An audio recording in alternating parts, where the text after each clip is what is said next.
Кутман кеч, урматтуу достор. Бүгүн кыргыз эли үчүн, кыргыз жарандары үчүн өтө оор күндөрдүн бири болду жана болуп жатат. Мыйзамдуу талаптар менен адилеттүүлүктү талап кылып чыккан жарандарга карата бүгүн укук коргоо органдарынын кылган мамилеси өтө кейиштүү. Бул менен президент Сооронбай Жээнбеков шайлоо мыйзамдуу түрдө өтүшүнө, адилеттүү түрдө өтүшүнө кызыктар эместигин так белгилеп койду. Бирок азыр дагы кеч эмес. Азыр дагы туура чечимдерди кабыл алууга толук мүмкүнчүлүгү жана убакыты бар. Ал өткөн шайлоону жыйынтыгын жокко чыгарып, кайра шайлоону дайындоо. Ал менен бирге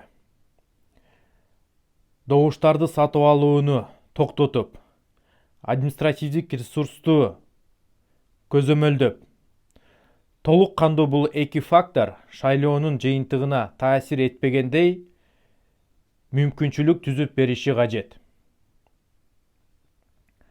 Биз дагы Кыргызстан Жаштар Федерациясы бул процесстен сыртта калбай, биз дагы бүгүн Ала Тоо аянтына барып, өзүбүздүн позициябызды, кыргыз элинин позициясын айтууга аракет жасадык.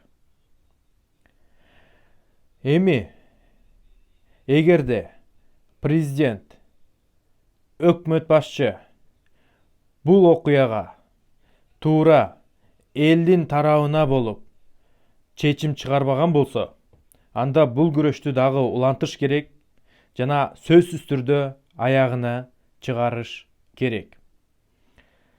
Шайлоо бул бир демократиялык механизм.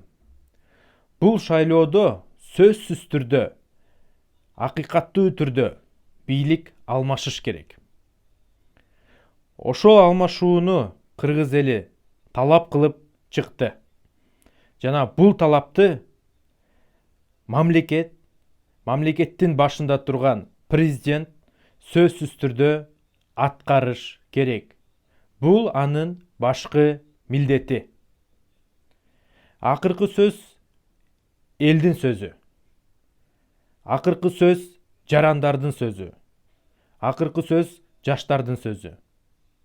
Келгиле, системдүү түрдө бул сөзүбүздү айтып, максатыбызга сөзсүз түрдө биргеликте жетели.